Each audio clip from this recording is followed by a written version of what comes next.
फिर क्या बताते हैं, जात पात मेरे नहीं और नहीं बस्ती नहीं गांव में, जात पात मेरे नहीं और यहाँ का कोई मेरा बस्ती गांव नहीं, मेरा ठिकाना तो कोई और है।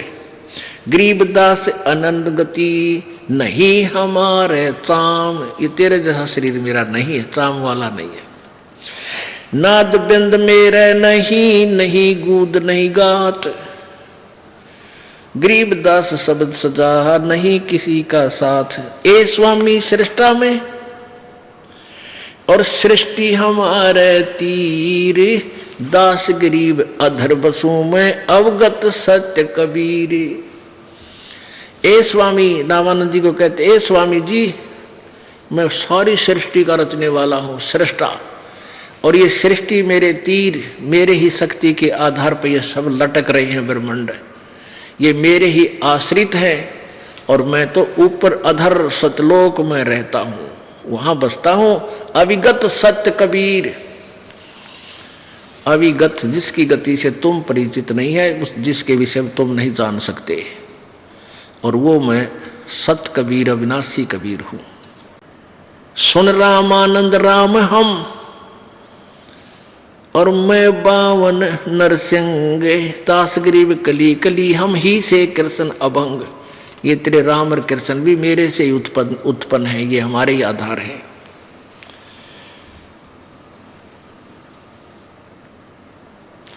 सुन स्वामी सतभाक हूं झूठ ना हमारे रंच, कह कबीर हम रूप बिना और सकल परपंच।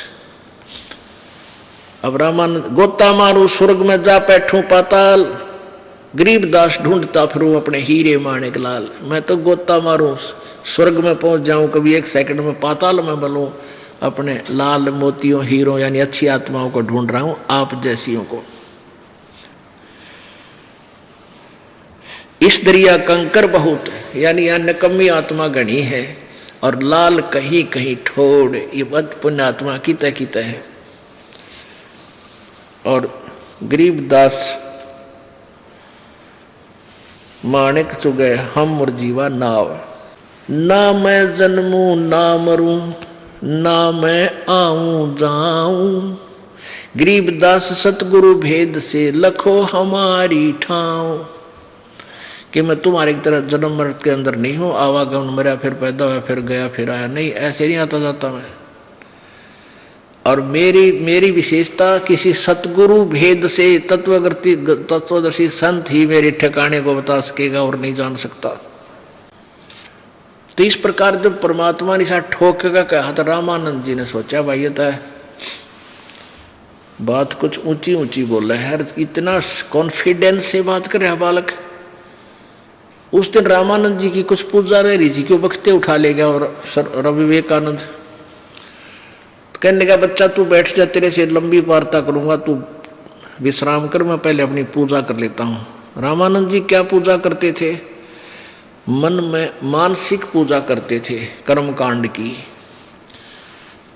अब अपने श्रद्धा बनाए रखने के लिए, जैसे विष्णु जी की मूर्ति सामने हो, ऐसे कर्मकांड करते हैं साकार में कि विष्णु जी की, ठाकुर जी की मूर्ति होती है, कोई पीतल की बनवा ले, कोई चांदी की, कोई पत्थर की, उसको नवाते हैं पूरे स्वच्छ जल से, स्नान कराते हैं। फिर उसके छोटे छोटे कपड़े हुआ करें, छोटे छोटे कपड़े, धोती न्यारी, कुर्ता न्यारा है, ऐसे फिर माला, कंठी डाल देते हैं माला गले में। वैष्णुपंथ, ये माला की सिलसिला वैष्णु पंथों का है, कबीर पंथियों का नहीं है। ये तो भ्रमित है, सभी ज्ञान किसी को है नहीं, परंपरा देखा कंठी बांध लाएंगे। तो विष्णु जी के गले में कंठी डाली जाती है और ऊपर मुकुट रखते हैं और तिलक लगाते हैं। उस दिन रामानंद जी ने मानसिक पूजा करे था, कोई मूर्ति नहीं थी। वो प्रतिदिन ऐसे अभ्यास हो रहा था, जैसे कल्पना करी सामने मूर्ति आ गई, जैसे स्वप्न देखा करें, स्वप्न में होता है ऐसे मूर्ति को जैसे अपने हाथों से नवाया, फिर स्वच्छ पहले वाले कपड़े उतार दिए, फिर नवा के और स्वच्छ कपड़े धोती बांधी, कुर्ता पढ़ा दिया छोटा सा, और फिर गले में उस दिन कंठी वो माला डालनी भूल गए तुलसी की, और तिलक ला दिया, ऊपर मुकुट रख दिया सिर पे। और वह माला रहेगी माला ना डाली। अब जिस दिन पूजा करते हैं मुकुट रखने के बाद माला उतारी नहीं, मुकुट नहीं उतरे, मुकुट उतार दिया तो पूजा खंडित होगी। और जब कंठी यानी पूरा श्रृंगार ना हुआ और वह माला रहेगी तो भी पूजा अधूरी। अब रामानंद जी ने देखा तो चाला बहुत जुल्म हो गया भाई, अपराध लगेगा मुझको। आज पहली बार जीवन में मेरे से भूल पड़ी है कि मुकुट रख दिया और माला डालनी भूल गया। हे भगवान, आज मेरा कौन सा दोष आगे आ गया। अब ये सोचकर उसने सोची चल माला को मुकुट के अंदर से डाल दूं, गले में चली जाएगी, मुकुट उतारना नहीं पड़ेगा। अब जैसे माला डालने लगा वह मुकुट में अड़गी, आगे नहीं गई। मुकुट मोटा था, जैसे सोपन में आदमी दुखी हुआ करे ऐसे हो रहा था वो। और बहुत दुखी था कि आज के बड़ी भगवान मेरे से कौन सी गलती बन गई, क्योंकि वो तो उद्देश्य उसका भगवान की भक्ति था डेली और काम नहीं था। वो तो बाल ब्रह्मचारी था, सब कुछ त्याग कर औरों को समझा गए। और एक दिन की भी भक्ति ना बनी तो दुखी हो जाता था। परमात्मा बाहर खड़े थे, 5 वर्ष के बालक, और अंदर से कहने लगे स्वामी जी चिंतित ना हो, इस माला की इस कंठी की गुंडी खोल ले, गांठ खोल ले और फिर गले में डाल के गांठ बांध दे, मुकुट उतारना ना पड़ेगा। ओए होए होए। अब रामानंद जी ने देखा ना कोई सामने मूर्ति ना कोई माला दिखती। अरे इस बालक ने मेरे मन की बात बता दी। इसी से प्रभावित हो गया और जान लिया तो भगवान आ गया। रे भगवान खड़ाए तो सचमुच ठीक कह गया था, मैं परमात्मा हूँ। ओहो, अब किसकी गुंडी खोल रहा था और कहाँ की गांठ लावा था, वो जिसके लिए तड़फ रहा वो सामने खड़ा। एकदम उसने ना तेने देखा ही उस समाज के कहेगा, ब्राह्मण समाज तेने थूकेगा या तेरे से दूर हो जाएगा, तुझे जाति से डाल देगा। लोक लाज नहीं करी उस महापुरुष ने। इसको ब्राह्मण कहते हैं, वक्त पड़े सौदा करे, कोठे डारे, ज्ञान आग लगा दी से झूठे ज्ञान का, जब भगवान का सच्चा ज्ञान और भगवान सामने खड़ा है। और मीराबाई वाली बात है, जल कैमरो संसार, हमने भगवान चाहिए। इसको ब्राह्मण कहते हैं जो भगवान पहचान दे। ब्राह्मण सोई जो ब्रह्म पहचाने, जो भगवान को पहचान लेता, दैट इज ब्राह्मण। रामानंद जी ब्राह्मण थे। आडा पर्दा फेंक दिया, पर्दा भी झोपड़ी करा, कित का कित पड़ा, जाकर भाज के जल्दी सी बाहर आए और आते उस 10 वर्ष के बालक को जो सीने से लगा लिया है, भगवान खड़ा होता है। अब उस दिन उन्होंने देखा, ये क्या कहेंगे लोग, तू छोटी जाति वाले से लिपटम लिपटा हो रहा। नहीं देखा, भगवान दिखाई दिया उसने। अब परमात्मा तो वार्ता बढ़ाना चाहा था, वहीं खत्म नहीं करना चाहते। तो रामानंद जी क्या कहते हैं, मन की माला तुम लखी, मन की पूजा तुम लखी, ये मुकुट माल प्रवेश, और गरीब दास गति कौन लखे, तेरा के वर्ण के भेष। रामानंद जी बोले, भगवान आपने मेरे मन की बात बता दी, आप तो परमात्मा हो। हे प्रभु, तो आपको कैसे पहचाने हम दुर्बुद्धि जीव, किस तो वर्ण में आगे, तुम कौन वर्ण, यानी शूद्र वर्ण में। अरे एक बालक रूप में धोती बांधे खड़े आपको, क्योंकि ये तो भगवान मान रहे थे, शंख चक्र गदा लठ लाठ ले रहे हो, उन भगवान माने त्रिशूल ले रहे हो, तो सीधे ठोक दें। और वो बैठ खड़े काम सिंपल मैन सिंपल बॉय परमात्मा। तेने बोला रामानंद, है परमात्मा आपने क्यों कर भगवान मानना है, कौन समझा आपको, आप किस रूप में खड़े, अरे जो लाहा जाती मारे पता क्यों कर माना, यू आर गॉड है। परमात्मा बोले, मैं आप मना लूंगा तेने, तू मेरी बात सुनता रहे। बोलो सतगुरुदेव। परम पिता परमात्मा पूर्ण ब्रह्म सारी सृष्टि के रचनहार कबीर देव कबीर साहब, अल्लाहु अकबर अल्लाह कबीर, ये एक ही प्रभु है। इसी के भाषा भी नाम प्रत्येक सदग्रंथ में विद्यमान है।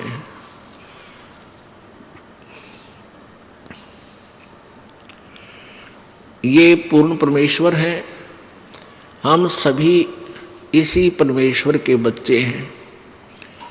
ये वो परमात्मा है जो 600 वर्ष पूर्व बनारस में, काशी शहर में, भारतवर्ष की पवित्र धरती पे 120 वर्ष तक एक तत्वदर्शी संत की भूमिका और एक जैसे एक सुयोग्य शिष्य की भूमिका और सुयोग्य नागरिक की भूमिका तथा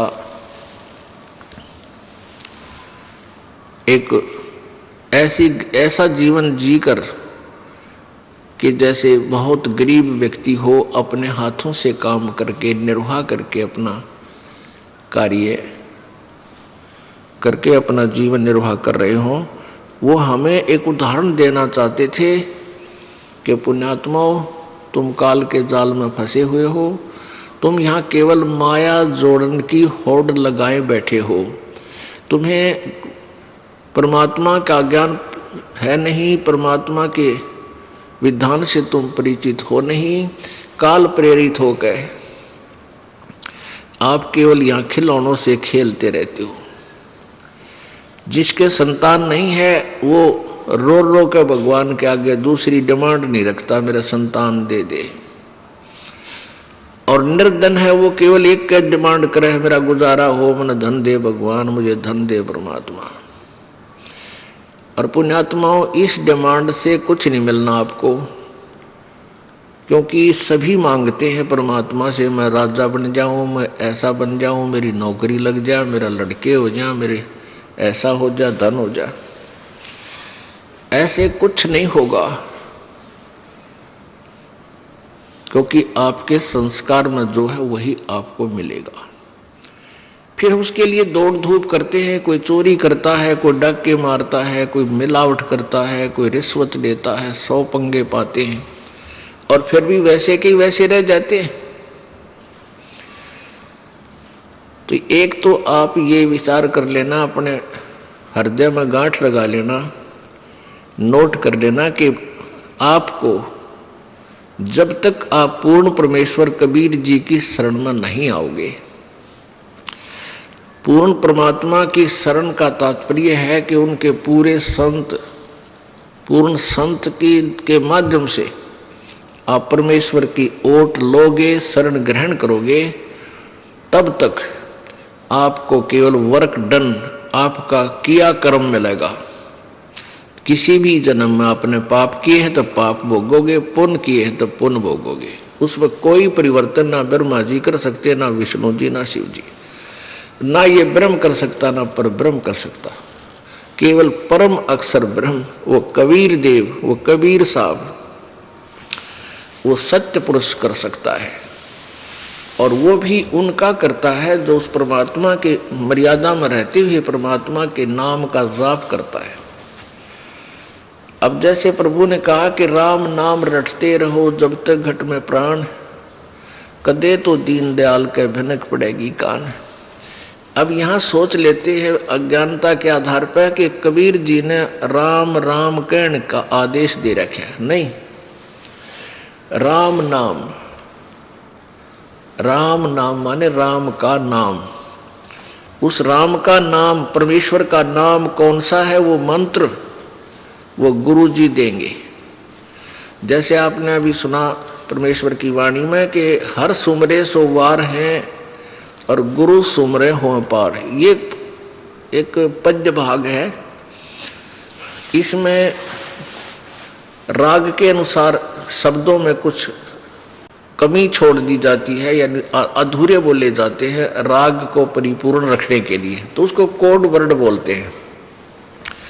इसका अर्थ होता है कि जैसे गुरुजी जो, जैसे आप पानी पानी करते हो, पानी पानी पानी, आप ये पूछो वो हैंडपंप कहाँ सी है, तो पानी पानी करते पानी नहीं मिला, इन्होंने पूछा भाई हमने वो हैंडपंप कहाँ है। फिर हैंडपंप के पास जाओ, फिर उसको उसकी पूजा करो, उसको हलाओ, फिर वो जल देगा। तो कहते हैं हरि सुमरे सो रह गए, आप जो राम राम राधे श्याम सीता राम श्याम राधे राधे श्याम राधे ओम ओम नमः शिवाय। कहते ये इस तरह के जो मंत्र तुम करते हो, ये है तुम पानी पानी कर रहे हो। तो राम सुमर रहे हो सीधे, जिन्होंने गुरु सुमरा यानी गुरु जी को टोहा, कि भाई गुरु बिन माला फेरते, गुरु बिन देते दान, और गुरु बिन दोनों निष्फल है, चाहे पूछो वेद पुराण। यानी संत की खोज करते हैं जो गुरु को सुमरते हैं, यानी गुरु की याद करते हैं कि भाई गुरु बिन बात नहीं बना, पूर्ण गुरु हो, वो ही पार होते हैं। तो गुरु सुमरने से नहीं, ये कोड वर्ड है, सांकेतिक शब्द होते हैं। यहाँ कहा कि गुरु जी को याद करो, गुरु पूर्ण संत की तलाश करो, फिर उसके पास जाओ, फिर वो जो मंत्र विधि बताओ पूर्ण संत, उससे सिमरण करने से पार हो गया। तो परमात्मा कबीर जी हमें ये याद दिलाने आए थे कि भाई तुम सेठ बनना चाहते हो, और सेठ कितने बनते हैं, देख लो आपके गांव में शहर में कितने पैसे वाले हैं, और सभी चाहते हैं मेरे अंदर धन हो, और दिन रात लगे रहते हैं, फिर भी ना होता। तो परमात्मा कहते हैं देते क्यों हर देता है जहां तहां से आन, ना दिया फिर मांगते फिर साहब सुने नहीं कान। साहब माने भगवान। अब जिन्होंने पूर्वजन्मों में पुण्य किए हैं, धर्म किए हैं, तो वो आज उनको धन मिला हुआ है, और जिन्होंने दान नहीं किया आज वो घसियारे हैं। तो वो कब किए थे पुण्य? सभी कहते हैं कि ये अपने जो दुखी व्यक्ति होता है वो भी स्वयं कहता है कि अभी मैंने घने पाप कर रखे हैं। और जिस व्यक्ति के ठाठ है, जिसको हम झूठे सुख को सुख मान रहे हैं, इसी को ठाठ कहते हैं। किसी के बालक बच्चे ठीक हो गए, फिर वो नौकरी ठीक लग गई, 2 पैसे का गुजारा हो गया, तो दूसरे व्यक्ति का आक्रमण, भाई ये घना पुण्यकर्मी प्राणी है, घने अच्छे कर्म कर रखे इसने। तो वो कर्म अच्छे जो जिसको मिले हुए हैं धन, वो कब किए थे?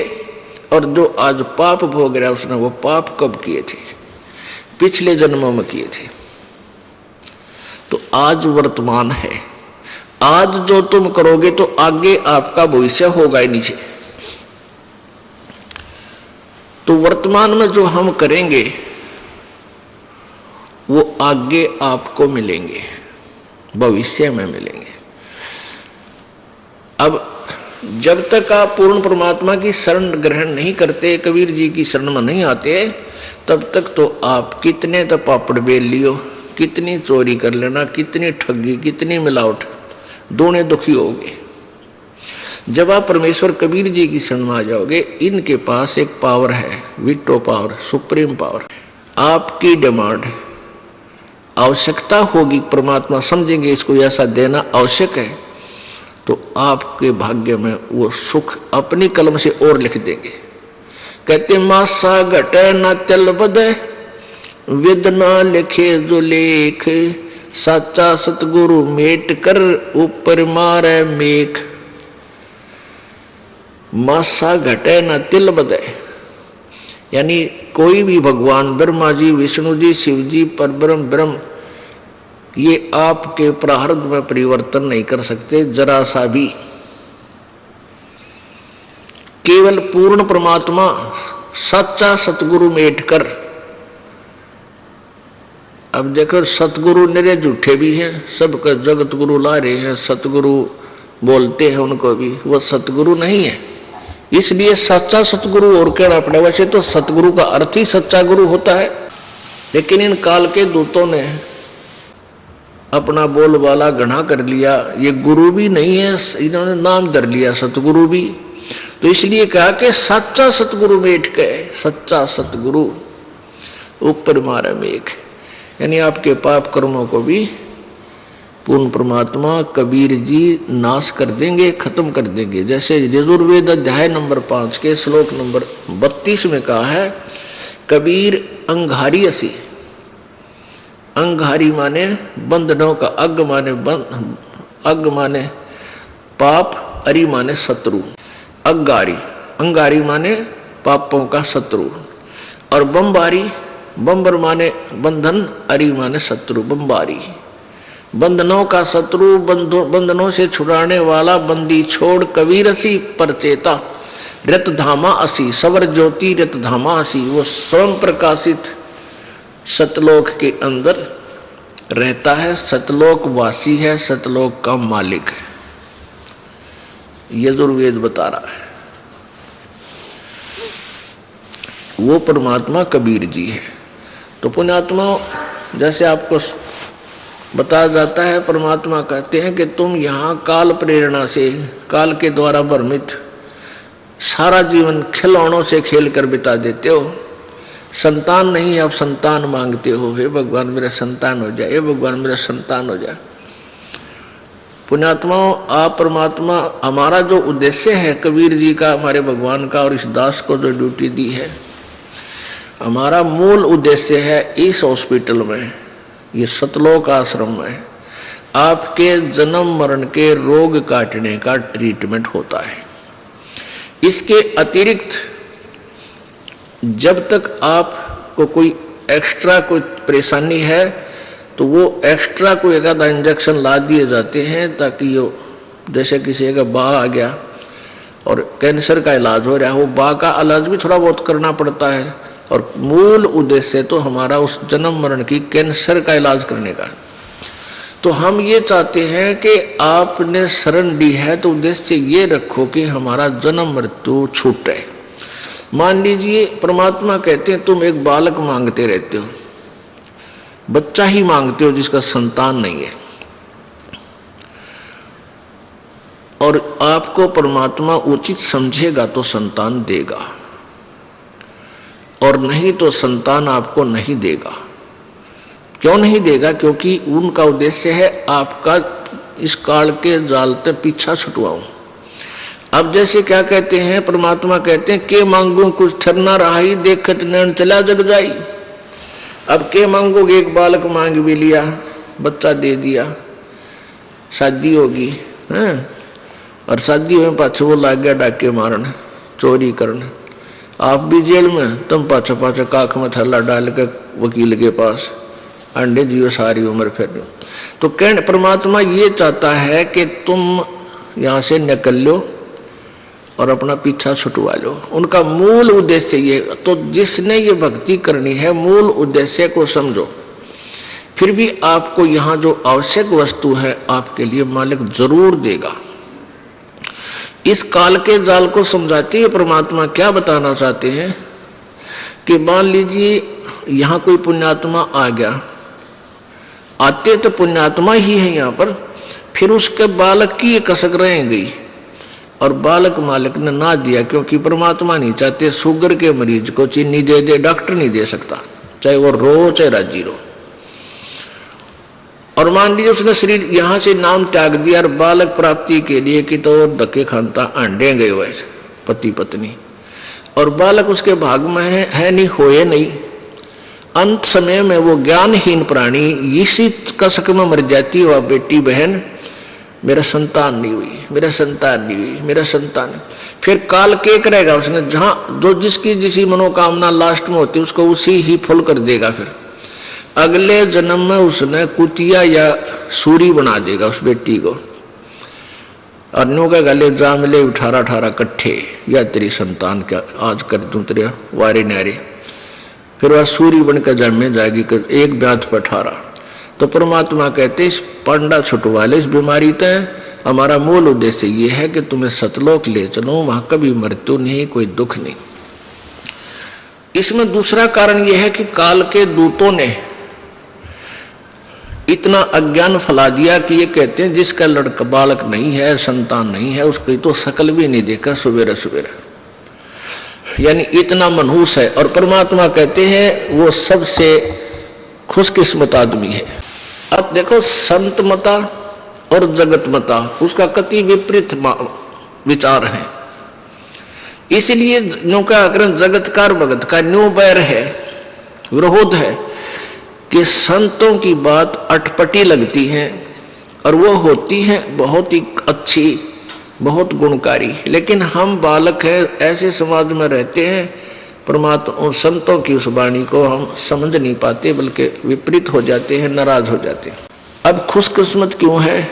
अब पहले तो जैसे सतयुग त्रेता द्वापर तक तो माँ बाप की इज्जत और सेवा करते थे बालक, और ईव अब दूसरी तरफ तो सेवा हो रही है बुढ़िया की। आप पुण्यात्माओं या कहने की आवश्यकता को ना, सब न पता उनके ला के रिहर्सल हो रही है। एक बहुत बड़ा अधिकारी रिटायर होया, उसने उपदेश लिया, फिर ऐसे ही बात चर्चा चलती हुई, बुढ़ापे में ऐसा हो जाता है। अब परमात्मा की वाणी है कि मतलब के बिना भाई कोई नहीं प्यारा। कि देखो तुम न सोचते हो यो मेरा प्यारा है, मुझे बहुत लाड करे है। कहते हैं जब तक बैल चले हड़िये में, जब तक बैल चले हड़िये में तब तक डालें चारा, और वृद्ध होया जब नाथ काट दी, वो घर घर लाठे खा रहा। अब वो बैल जब तक काम करने जोगा था तब तक उसकी खूब सेवा होती थी, उसको चारा मिलता था। जब वो वृद्ध हो गया, उसके लागे अस्थि पंजर दिखन, पैर आपस में टकरा कर चलने लगा, तब उसको काट कर उसका रस्सा और मार दिया लठ, घर घर धक्के खा रहा है। तो इतना स्वार्थ से हम उनको प्यार करते हैं। पहले नहीं कहते मेरा बैल मेरा बैल। जब तक बैल चले हलिये में तब तक डाले चारा, वृद्ध हुआ जब नाथ काट दी, घर घर लाठे खारा, मतलब के बिना कोई नहीं प्यारा, मतलब के बिना कोई नहीं प्यारा। फिर क्या बताते हैं, वृद्ध हुआ जब पड़े खाट में सुने वचन खारे, वृद्ध हुए जब पड़े खाट में सुने वचन खारे, कुत्ते तावण का भी सुख को न, ये छाती फूकण हारे। अब बुढ़े बड़द हो जाते हैं बेचारे, ना उठने जोगे ना बैठने जोगे, ना अख्यात खास दिखे, और पुत्र वधू कह के जावेगी उसने अपनी सास ने देखती रही है कि कुत्ते बढ़ जा भीतरे घर में। अब बुढ़िया बेचारी ना ऐसा दिखे खास की, तो काम भी लाग जाए, को बालक रोन लग जाए, उन्हें खिला रही है, को कुत्ता बढ़ के दूध खिंडा गया, दूध को खराब कर दिया कुत्ते ने। उसकी पुत्र वधू आई बाहर से, आते उसने देखा सारे आंगन में रसोई में दूध ही दूध है। तो बुढ़िया तई सुनाई श्लोक, अग थारा तुम्हारा तो कुत्ते तावण का भी सुख को ना, क्यों छाती फूकती है मेरी बैठी बैठी यहाँ पर। तो परमात्मा कहते हैं बूढ़ा हुआ जब पड़े खाट में सुने वचन खारे, और कुत्ते तावण का भी सुख को ना, तुम छाती फूकण आ रहे। तो पुण्यात्माओं भाव ये है कि परमात्मा संतान देता है, बहुत अच्छी बात है।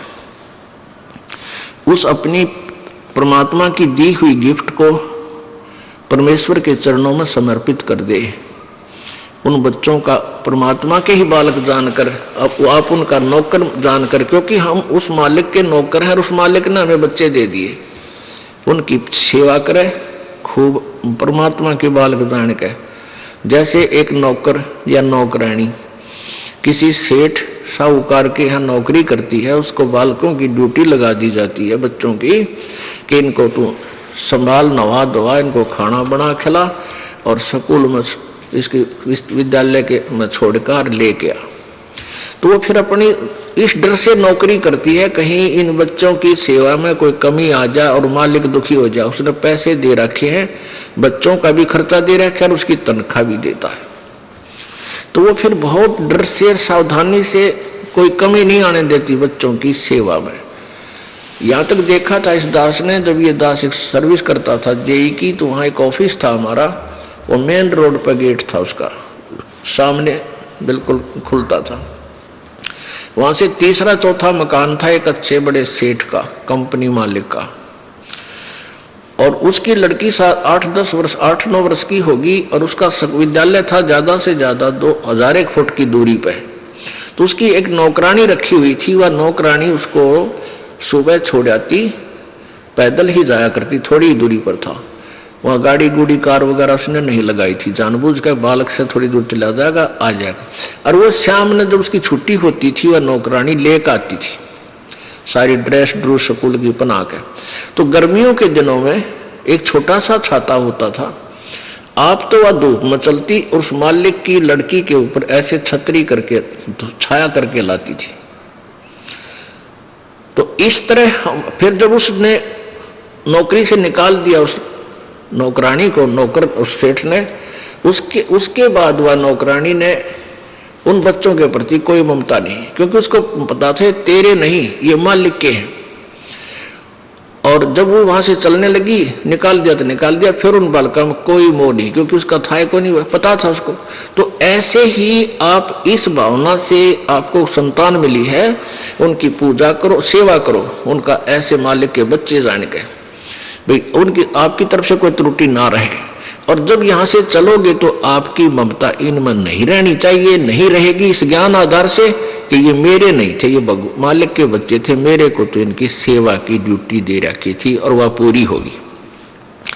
अब नौकरी से निकाल दिया तो चलो अपने चलते हैं, ये हमारे थे ही नहीं। तो ये भावना आप में कुछ दिनों में परमानेंटली आ जाएगी, और जब तक यह नहीं आओगी इतना तुम सतलोक नहीं जा सकते। और फिर मान लिया आपकी आस्था अंत समय में कोई बालक पोता पोती में रहेगी तो फिर यही जन्म हो जाएगा। एक दिन एक भक्ता ने खीर बनाई, घरवाला ने खीर बना के रख दी, और उसमें एक कोई छपकली वगैरह या कोई सांप उसमें गिर गया, और गिरते ही मर गया। वो ढकना रखी थी सीढ़ी हो जा टोकनी उसमें पात्र पतीले में, और एक कुतिया बैठी थी, उस कुतिया की नजर पड़ गई। उस कुतिया ने वो खीर का पतीला सारा उछल दिया, यानी नीचे गिर दी ठाक है। उधर से घरवाला ने देखा कि कुतिया ने नाश कर दिया, सारी खीर खिंडा दी, लेकर लट उस कुतिया का 2 ठोके वह गई ट्या ट्या करती, टांग और ठारी टूट गई टांग उसकी बेचारी की। अब फिर उन्हें खीर संभाली, खीर देखियो, खीर में पाइस वो छपकली मरी हुई। तरह गजब हो या कुतिया तय हमारे कुटुंब सारे परिवार की जान बचाएगी। इसमें तो सर्प मर रहा था, छोटा सा सर्प था, 2 से भी कोई जहरीला जानवर था। ओहो, फिर उस कुतिया ने ले आए, उस कुतिया के ऊपर रहम हुआ उनको।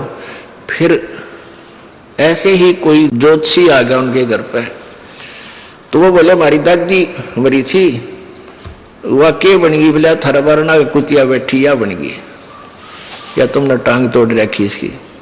तो ऐसे है जहां आशा तहां बासा होई, मन कर्म वचन सुमरियो सोई। तो पुण्यात्मा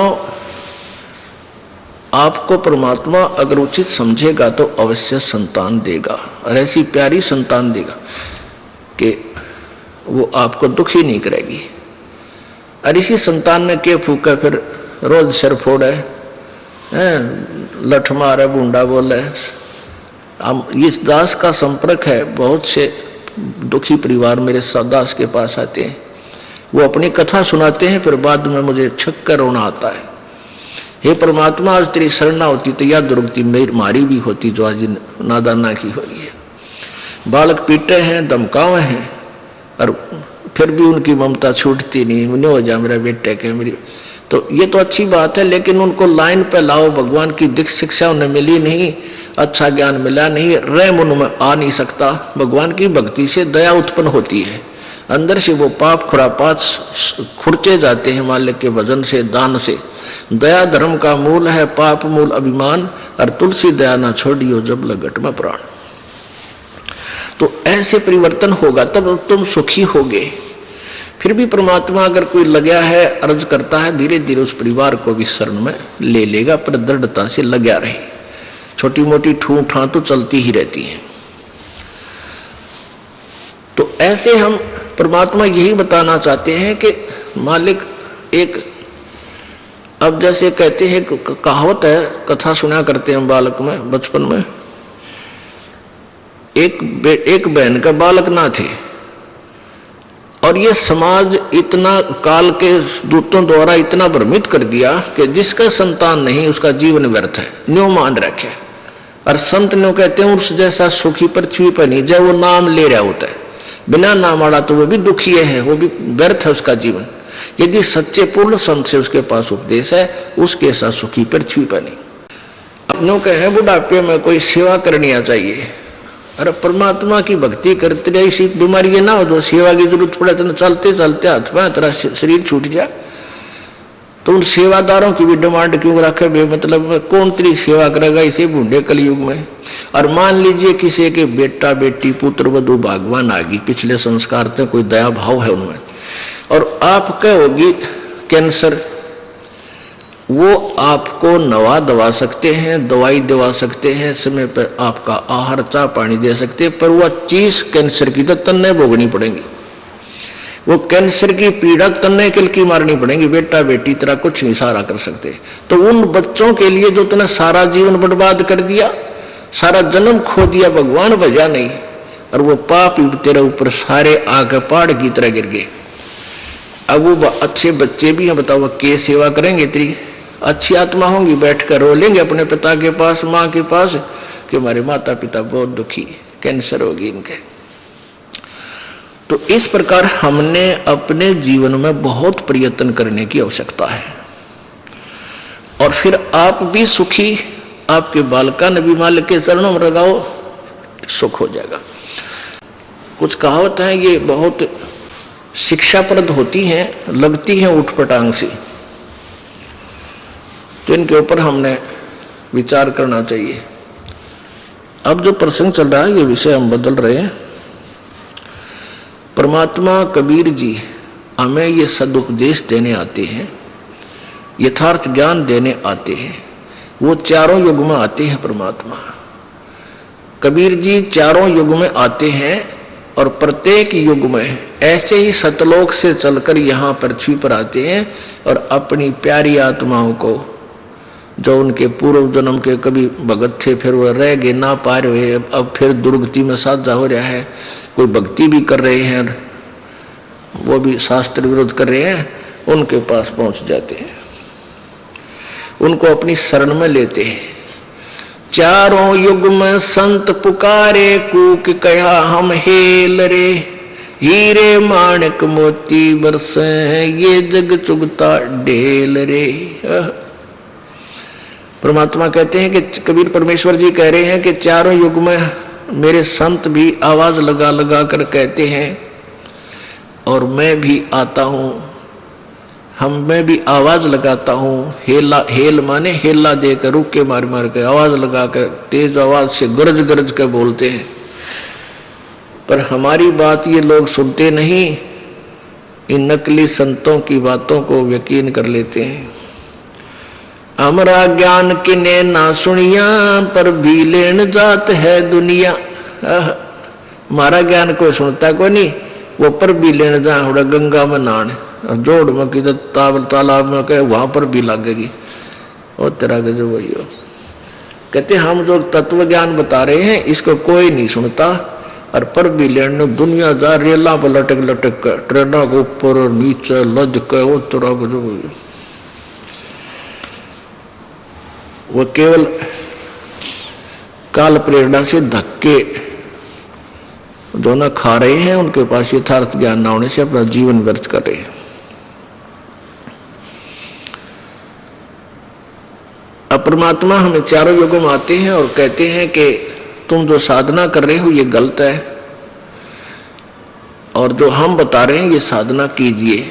तो हमने उनकी बातों पर यकीन नहीं किया। क्यों नहीं किया? क्योंकि हम अशिक्षित थे, और हम ये निर्णय नहीं कर सके कि परमेश्वर जो बात कह रहे हैं ये सही है, ये मंत्र भी सही है, इनका ज्ञान भी श्रेष्ठ है।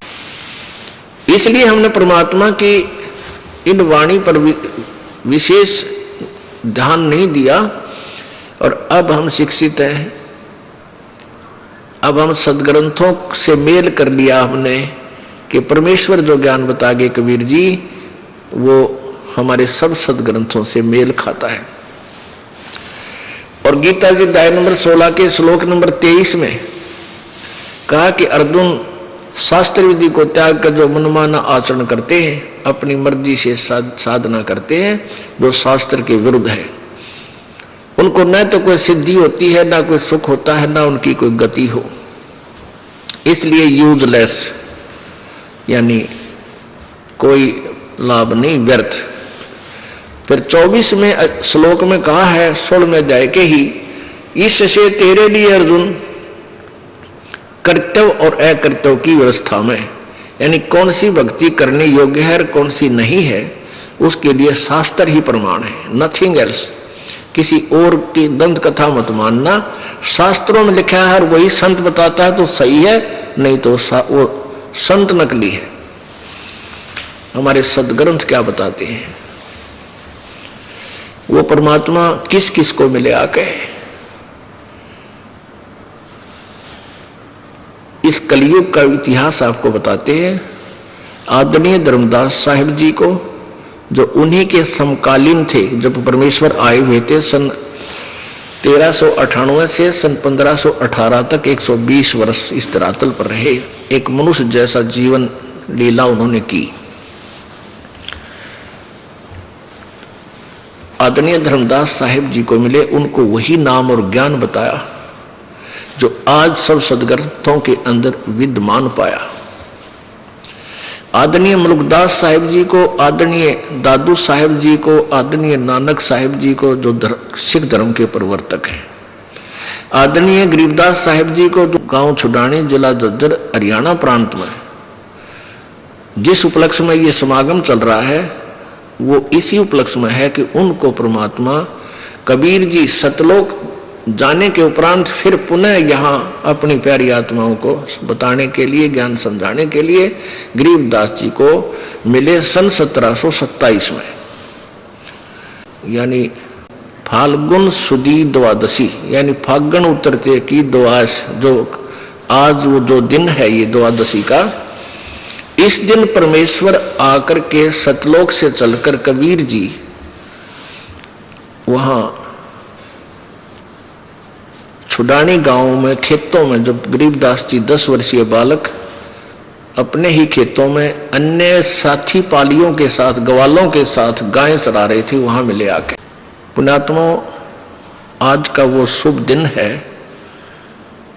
कि परमात्मा इस हरियाणा यानी भारतवर्ष की पृथ्वी पर अवतरित हुए पुनः।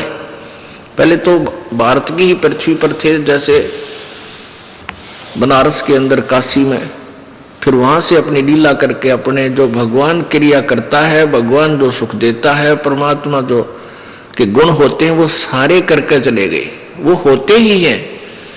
अब जो उस परमात्मा में गुण है वो ऑटोमेटिक ही होंगे। जैसे चीनी, मीठे का गुण है चीनी का, जीभ के लगते मीठी लगेगी, किसी समय चाख लियो, कहीं रखी हो चाहे वह।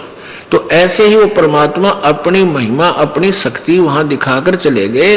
मुर्दों तक को जीवित किया, कोढ़ियों तक ठीक किया, निसंतानों को संतान दी जिनको आवश्यक समझते थे।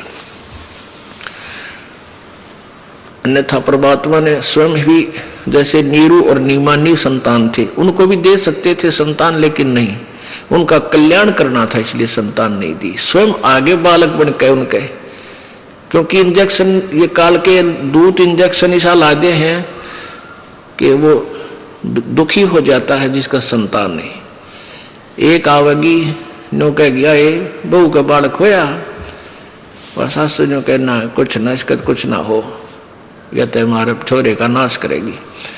अब वह बेचारी दुखी हो जा सुन कर इस तरह के ये तीर इंजेक्शन लगते हैं।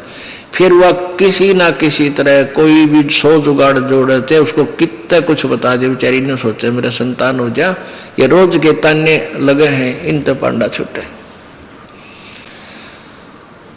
अब जैसे ये ज्ञान आपको हो जागा, फिर ये संसार में हमारे प्यारी आत्मा, बच्चे बेटे जो यहाँ से जाते हैं, रहते उसी समाज में हिंदुओं के नहीं। फिर कुछ दिन पीछे आ जाएगी कोई रिश्तेदार, वह भी पूछेगी कि बालक होया बहू का, वह फिर सासू ने तो वह श्लोक फिर बोलने, तो एक भूल सी पड़ा दूसरा ला जाए, फिर भूल सी पड़ा तीसरा और आ जाएगा, यानी उस बेचारी को जीण नहीं दे। तो पुण्यात्मा उस सत्संग सुनने से फिर आप उस आपके ऊपर उनके इंजेक्शन का असर को नहीं हो। परमात्मा चाहेगा तो अवश्य देगा, और आपके फांसी माले गलवावा, नहीं तुम न गलवानी की तो और जाओ गलवा लो अपनी, तो और को छोरे जिंदा वहां से ले लो। कहने का भाव यह कि एक माई के बालक ना हो थे, और ब्याह ने भी 10-12 साल हो गए थे। उसको किसी ने बता दिया यानी सारे 12 वर्ष में तो बहुत कुछ पापड़ बेल ले है, जिसका संतान नहीं है धरती पर जो भी किताब बता दे वहीं पहुंचेगा। कुछ नहीं हुआ। आखिर में किसी ने बता दिया, सरफरे ने, कि गाय जहां गऊ बंध रही हो ना, उन गऊओं ने फूक दे, जला दे, तू मार, जला कर मार दे, जब तेरा संतान हो जाएगी। अब उस बेचारी ने लोगों के तानों के इंजेक्शनों के वजह से वो भी कार्य स्वीकार कर लिया। रात्रि के समय, पहले पुराने समय की बात है, मटके का ढक्कन होया कर इसका मिट्टी का, उसके ऊपर आग रख के रात ने चल पड़ी। उसका ससुर देखा था, उस ससुर की जाग खुल गई कि भैया किजा है तेरी पुत्र को दूर रात ने 12 बजे। तो वो उससे काफी दूरी पे अरियों देखता रहा, या के करने जा रात ने, कहाँ जा रही है। उसने क्या किया कि वहां पहुंची जहां 4 गां बंध रही थी, गऊ बच्चे थे, 2 गायें थी, और पहले झोपड़ी डाल के उसमें बैल रखा करते, इसे गुजारे थे। और उनके साथ ही उनका चारा रखा था, बाजरे ज्वार की पूड़ी, फूस उनका चारा होता है, चारों तरफ उस रख देते हैं, और उसको ऊपर भी डाल देते हैं कई बार छत पे, सर्दी ना लगे। और उस पूड़ियों का यानी भूस का, घास का ही आगे शटर बना देते थे। उसने रात में जाके और वहाँ फूक फाक मार के आग बाली, और उस आग लगा के शुरू में तो आग धीरे धीरे जलने लगी, वह इतने वहाँ से खिसक के दूसरे रास्ते से घर आ गई। और उसके ससुर ने देख लिया, उस ससुर ने जाके देखा, इतने तो बकड़ पाट लिया, वो पूरा आग लगी, वो गाय जल के बंद डिड्डा डिड्डा के जल के मर गई। अब वो ससुर बतावे तो बात बिगड़े, घर पे आवे, ये तो नाश हो गया। उसने किसी को जिक्र नहीं किया, अगी तो बड़ा काम बिगड़ा भाई, जुल्म कर दिया इसने, पापड़ ने देख के नाश किया, कितना पाप कमा दिया। फिर क्या हुआ, कहते हैं कि उसके परमात्मा ने इसी दया ऐसे, वो तो मालिक की रजा जाने, समय बताओगा उसके लिए के बनी। फिर साल भर भीतर एक लड़का हो गया। अब वो बूढ़ा न्यू कहा है, हे भगवान तेरा कितना न्याय नहीं, इसी पापड़ कर बालक हो गए। वो खुद मन मन में सोचता है, अगर भगवान का न्याय कति नहीं, कोई न्याय नहीं। फिर दूसरा हो गया, फिर तीसरा, 4 लड़के हो गए उसके। और वो बूढ़ा न्यो कहे, कहीं बैठे उठे न्यो कहे भगवान का न्याय कति नहीं। और कोई पूछा कि बात होगी ताऊ, अगना बस वैसे को उसका ठेस लाग रही, किसी हत्या कर रखी, इस पापड़ ने रच कर छोरे दे दिए, हो गए लड़के हो गए। ठीक है, क्या हुआ, कहते हैं जब वो पहले 12-13 साल की आयु में शादी कर दिया करते, फिर वो चारों की शादी भी होगी टर्न वाइज धीरे धीरे। बुढ़ा ने कहा भाई भगवान का कितना न्याय नहीं भाई, कति न्याय नहीं भाई, इसी पापड़ इनका दूजड़ना चाहिए था, ये बच गए। अब फिर क्या होता है, कहते हैं फिर जब उनका ब्याह हो लिया तो 4 साल में वो चारों मर गए। वो 4 विधवा औरतें वहां बैठी और टक्कर मारे। तो वो बुढ़ा कहे भाई भगवान का न्याय है पर धीरे धीरे है, न्याय है भाई भगवान का पर स्पीड स्लो है इसकी। तो इतना इंतजार भी करना पड़ता है कि मालिक का तराजू एररलेस नहीं है। तो कहने का भाव यह है कि इस पंगे में क्यों पा दे भाई, इसे दुख में मोल ले। अब परमात्मा की रजा में राजी रहना चाहिए इंसान ने। फिर देखियो, कोट जन्म तन भरमत हो गे, कुछ ना हाथ लग्या रे, कुकर सुकर खरबया बोरे, तू कौआ हंस बुगारे। पुण्यात्माओं, परमात्मा की भक्ति में जितना आपको आनंद आओगा, या किसी भी वस्तु में किसी भी चीज में, या तो आपको सुख नहीं हो सकता। आज खुशी हुई है, कल ना जाने के बिजली गिर जाए, इतना कहर टूट गया आदमी पे, पूछो मत। तो परमात्मा कहते हैं झूठे सुख ने सुख कहे तू मान रहा मनमोद, ये सकल चबीना काल का कुछ मुख में कुछ बोध। परमेश्वर कबीर जी आकर के हमें यहाँ ज्ञान सुनाते हैं, रह रह कर ये सत भक्ति हमें बताते हैं। और अपनी प्यारी आत्माओं को भक्ति करा करके और सतलोक ले जाते हैं। अब पुण्यात्माओं, जैसे परमात्मा कहते हैं, इंद्री कर्म न लगे लगारम, जो भजन करे निर्द्वंद्रे, गरीबदास जग कीर्ति होगी जब लग सूरज चंद्रे।